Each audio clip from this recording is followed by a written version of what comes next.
Sisa umur gue cuma 4 bulan. Kalau gue ya sempat kayak, gue ya Allah selama ini tuh sehat-sehat aja, gue gak pernah ngerasa hal-hal yang aneh.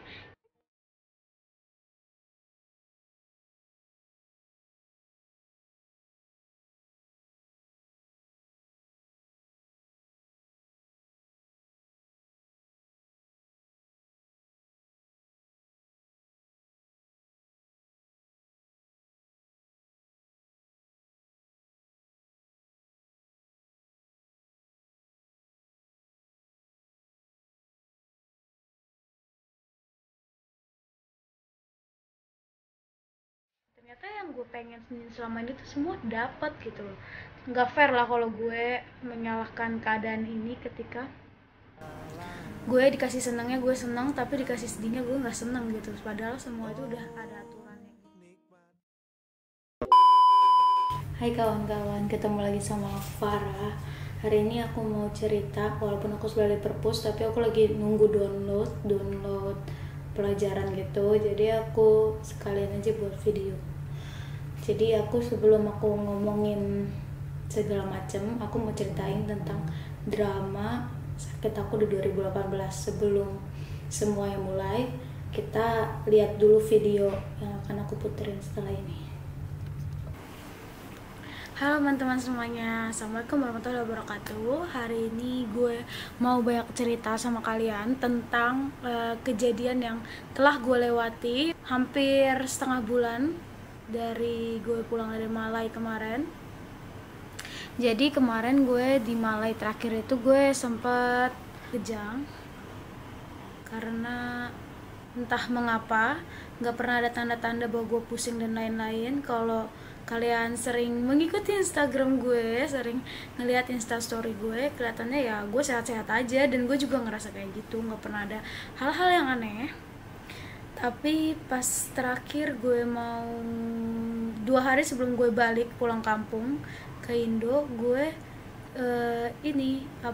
gue sempat merasakan kejang yang gue juga nggak pernah tahu rasa kejang. Gue kira stroke, kayak ketarik gitu, dan terus gue kayak kesemutan dan gue udah nggak ingat apa-apa.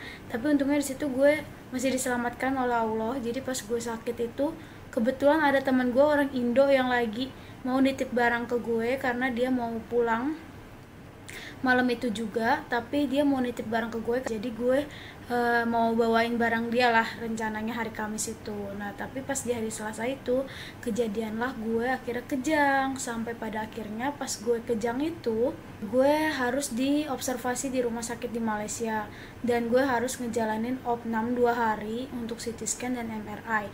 Padahal gue gak ada yang bisa jagain gue kan di Malaysia. Akhirnya ya gue minta rujuk ke Indonesia.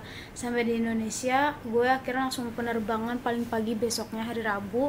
Terus hari Kamis gue mulailah melakukan cek-cek segala macam, dan akhirnya keluar hasil pada hari Jumat tanggal 20 yang menyatakan bahwa gue terkena tumor jinak di otak sebelah kiri. Dan gue ya di situ gue down sih, tapi ya udah mau diapain lagi gitu kan. Terus udah gitu alhamdulillahnya lagi gue dapat kabar bahwa di Indonesia udah bisa melakukan pengobatan berdasarkan gamma knife gitu. Jadi gue cuma tinggal ditembak, kayak ditembak gitu pakai sinar, terus langsung ya udah hilang gitu. Tapi itu dalam case untuk tumor jinak atau kalaupun tumor ganas yang kira-kira umurnya udah lanjutan yang tidak memungkinkan untuk melakukan operasi pembedahan. Setelah itu tapi mereka minta untuk gue MRI kontras ulang, jadi kelihatan bahwa ini jaringannya apa dan lain-lain. Sampai pada hari dan akhirnya gue pokoknya dirujuk dari rumah sakit Premier Jatinegara, gue dirujuk untuk dibawa ke RSCM ini karena semua alat-alatnya ada di sini. Nah pas hari gue masuk rumah sakit itu pun waiting list di RSCM itu sangat-sangat banyak sekali rujukan-rujukan yang akhirnya gue harus menunggu 3 hari di rumah, dan itu lemes banget. Tapi ya sudah melewati lah. Terus akhirnya hari Senin tuh gue udah langsung MRI kontras kan. Jadi pas gue masuk sini gue udah bisa langsung kebaca gue sakitnya apa. Dan ternyata ketika hari Kamis kemarin tanggal 20 berapa, 26 ya, tanggal berapa lah itu, pokoknya hari Kamisnya, Kamis kemarin, gue dinyatakan ternyata gue nggak tumor jinak tapi gue tumor ganas ya, kanker gitu lah ya. Gue ya sempat kayak, ya Allah, selama ini tuh sehat-sehat aja, gue gak pernah ngerasa hal-hal yang aneh yang ada di tubuh gue ya. Selama ini gue paling asma doang ya, dan gitu asma tuh paru, sedangkan otak gitu tuh jauh gitu, otak ke paru. Jadi gue kayak gak pernah ngerasa hal-hal yang aneh. Dan gue kan impaksi gigi gitu kan sebelah kiri sini, jadi gue kayak, oh selama ini migrain ya karena gue impaksi gigi, gue belum dioperasi yang sebelah kiri. Jadi gue mikirnya kayak gitu aja ya, sesimpel itu gitu. Dan gue minum Panadol pun sembuh, jadi gue nggak ada pikiran yang aneh-aneh. Dan padahal ternyata tumor ganas di otak gue ini kira-kira udah berjalan sekitar 1 tahun. Padahal gue gak ngerasain apa-apa sih sebelumnya, tapi ya gue yakin itu udah kuasa Allah. Oke, lanjut ya.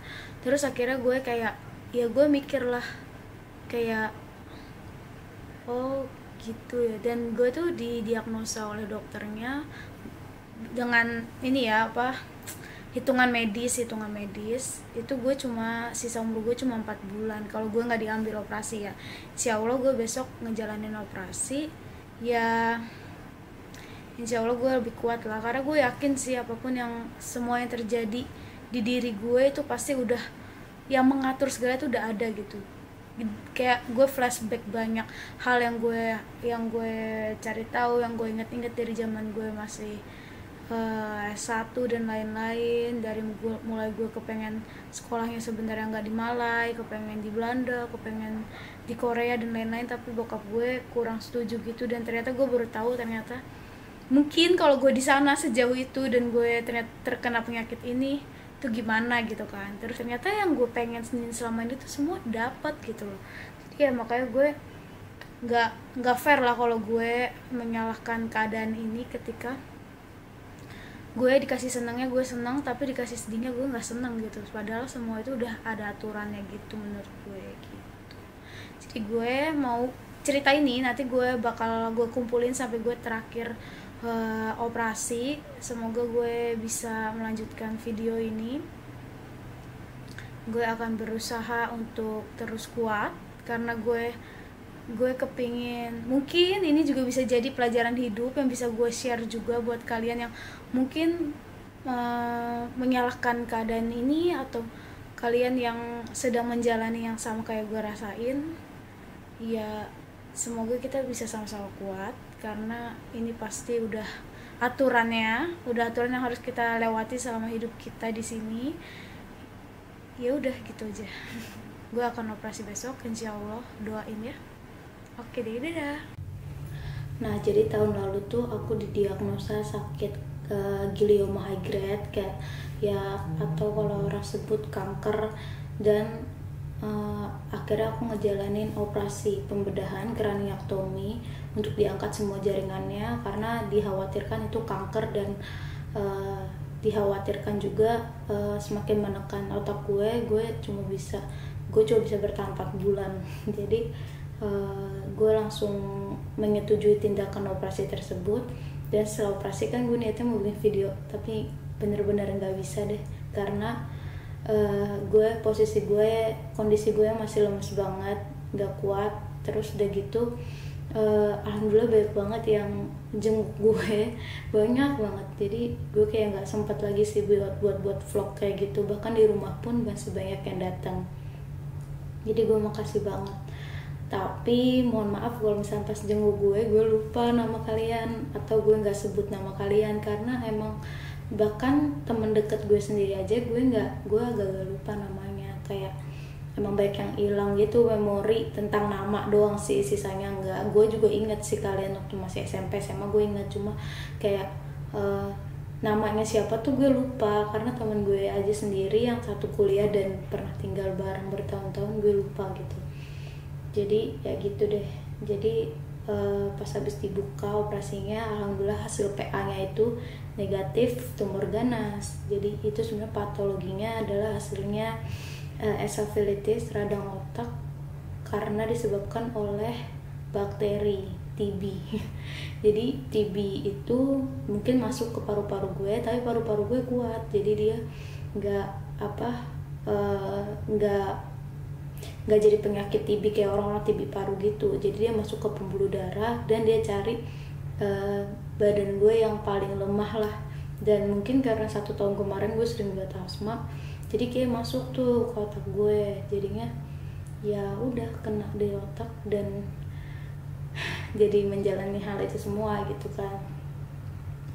Terus pas habis operasi tuh gue ini memaksakan buat kuliah, sempat memaksakan buat kuliah selama 2 bulan. Habis itu gue drop lagi, sering pingsan lagi, kira gue balik lagi ke Indonesia lagi kan, di Malaysia. Terus jadi kalau orang-orang nanya apa sih TB itu, ya TB itu ya bakteri sih, kayak ya namanya Indonesia ya, negara tropis. Nggak cuma Indonesia sih, banyak negara-negara yang emang banyak TB-nya gitu. Jadi memang bukan hal yang aneh kalau dapet TB, tapi sebenarnya bisa dicegah dengan cara hidup sehat. Jadi kalian gunain masker kalau kalian naik kendaraan umum, selalu cuci tangan, itu penting banget. Habis kalau mau makan cuci tangan, kayak gitu sih. Jadi ya pengobatannya sama sih, semua TB sama. Kita minum kayak 4 FDC di berapa bulan pertama gitu. Cuma karena gue di otak, dan bahkan otak tuh bakal nyaring bener-bener nutrisi yang emang dibutuhin otak. Jadi gue dikhawatirkan obat yang masuk ke gue ditolak lagi sama otak gitu, karena menurut dia nggak berguna buat otak gue gitu. Jadi emang agak-agak susah-susah, gampang buat ngobatin TB otak. Jadi jangan sampai kalian kena TB otak. Tapi jangan khawatir juga, TB otak ini sama sekali nggak menular ya. Jadi gue tegasin kalau kalian jangan takut ketularan gue, nggak, TB otak itu tidak menular. Yang menular adalah TB paru. Jadi gue pun ketularan orang yang sakit TB paru, tapi karena paru gue kuat, jadi dia nggak masuk ke paru gue, tapi dia muter ke peredaran darah, cari daerah yang paling gak kuat gitu. Ya udah sih gitu aja. Semoga kita bisa sehat terus dan bisa ngejalanin hidup lebih berarti lagi. Jadi jangan putus semangat dan selalu berdoa. Kalau kalian suka sama videonya, tolong di like dan di subscribe. Bye. Nah, tadinya gue sempat mau buat ini tanggal 24 Maret, tapi juga kondisi gue juga kan masih suka drop juga kan. Jadi pas tanggal 24an tuh emang gue juga lagi agak kurang enak badan, jadi gue nggak bisa buat video gitu. Kenapa harus 24? Karena itu adalah hari TB. Semoga semua yang sakit TB cepat sehat dan Indonesia semakin rendah terkena TB lagi ya.